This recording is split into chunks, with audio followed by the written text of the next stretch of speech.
39 নম্বর শ্লোক পড়ব।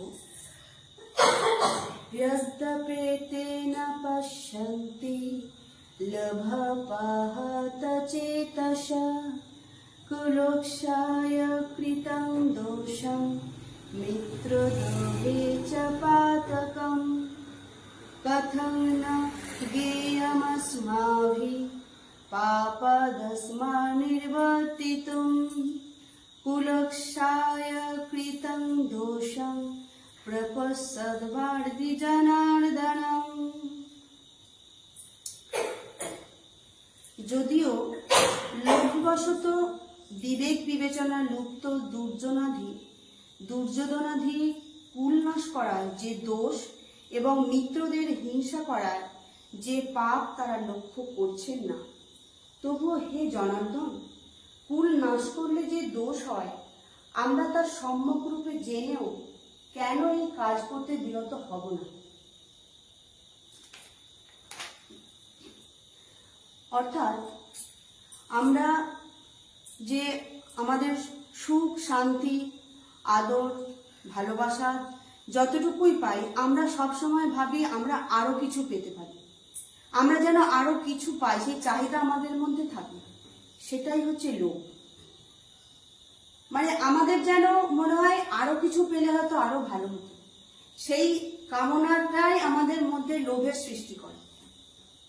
এবং এই লোভ থেকেই জন্মায় রাগ, বিদ্বেষ, হিংসা, সবকিছুই জন্মে।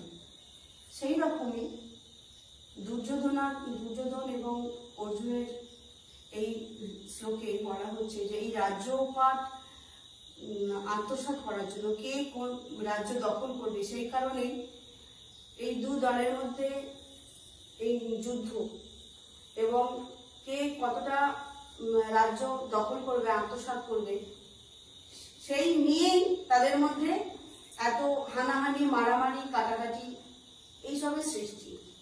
এবং আমাদের এতে বলা হয়েছে যে আমরা যে এই সবসময় লোভের বশবর্তী হয়ে যে আমরা খারাপ কাজ করি, পাপ কাজ করে ফেলি, এইগুলো তো করা আমাদের উচিত নয়।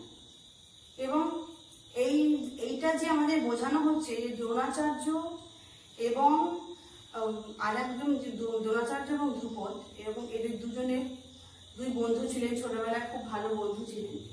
তো এই রাজ্য দখলের জন্যই এই পরস্পরের মধ্যে তাদের দুজনের মধ্যে খুব দূরত্ব সৃষ্টি হয়ে যায়।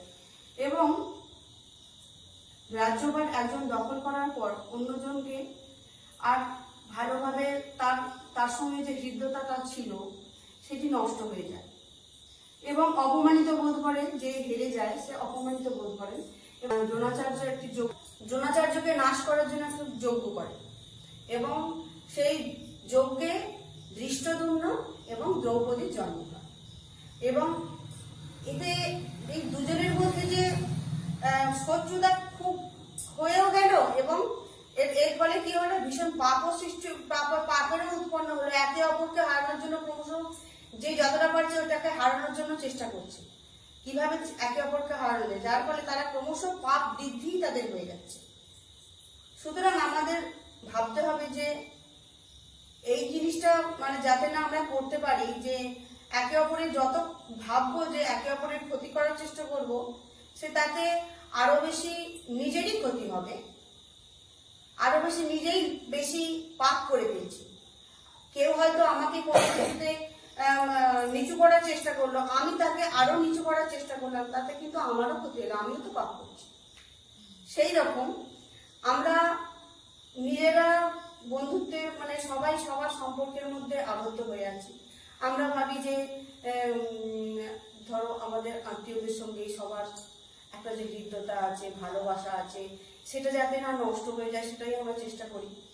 কিন্তু কোনো সময় আমরা একে অপরের দোষ দেখি ফেলি। যখন একে অপরের দোষ দেখি তখন আমি ভাবি না যে আমারও দোষ আছে, আমার দোষটা তখন আমরা দেখতে পাই না, আমরা শুধু অন্যের দোষটাই দেখি। যার ফলে কি হয়, কিন্তু ক্ষতিটা কিন্তু আমারই হচ্ছে। আমি যদি ভাবি যে কোনো কিছু কারণ তোমার দোষটা দেখলাম, কিন্তু তার পিছনে যদি নিজের কথা ভাবি যে না এর আগে আমারও দোষ আছে, তাহলে আমি কিন্তু তার দোষটা কারো দোষ দেখাও সেটা দোষ, আমি ভালো এটা ভাবা অহংকার, এটাও একটা দোষ। সুতরাং আমাদের ভাবতে হবে, চেষ্টা করতে হবে কেউ কাউকে দোষ না, যে ওর দোষ এর দোষ না দেখে কিভাবে নিজেও যাতে ভালো থাকা এবং কারো দোষ না দেখা, সেটাই মূল বিষয়। এবং যত কেউ কারো দোষ দেবো তত অশান্তিতেই ভুগবে।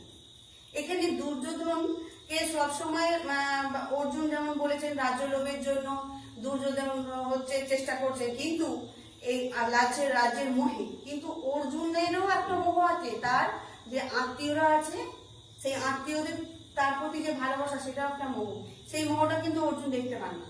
তিনি সবসময় দেখছেন যে দুর্যোধন ওই রাজস্ব দখল করার জন্য এই করছে, কিন্তু তাহলে অর্জুনেরও তো এটা দোষ, তাকেও এই মোহটা কাটানো উচিত। সুতরাং এইভাবে যদি আমরা ভাবি যে আমরা কেউ কারোরই দোষ দেখবো না, এবং যত অন্যের কথা ভাববো, যত অন্যকে দোষী ভাববো, তত যেন নিজেই দোষ করছি, এটা সবসময় মনের মধ্যে নিতে হবে। এবং অন্যকে খারাপ ভাবা মানেই সেটা আমি আমার নিজের ক্ষতি করছি, আমি নিজেই খারাপ, তাই অন্যের দোষ হচ্ছে। সবসময় সেটাই চেষ্টা করতে। আমি বাড়িতেই, আমাদের সবারই বাড়িতে সবকিছু সবারই হয় সব রকম, তো কাউকে যদি বলো ওটা কেন বলো না, কিন্তু তার পিছনে যদি আমি ভাবি, তখন দেখবো যে না আমারও তো সেই দোষটা আছে, তাই না? তখনই নিজে মনে হবে যে না আমি বলবো না কথা। তো এইভাবেই বোঝাতে চেয়েছে যে কারো মোহে আচ্ছন্ন হয়ে বা কোনো লোভের বশবর্তী হয়ে আমরা এই ধরনের দোষ যেন না করে।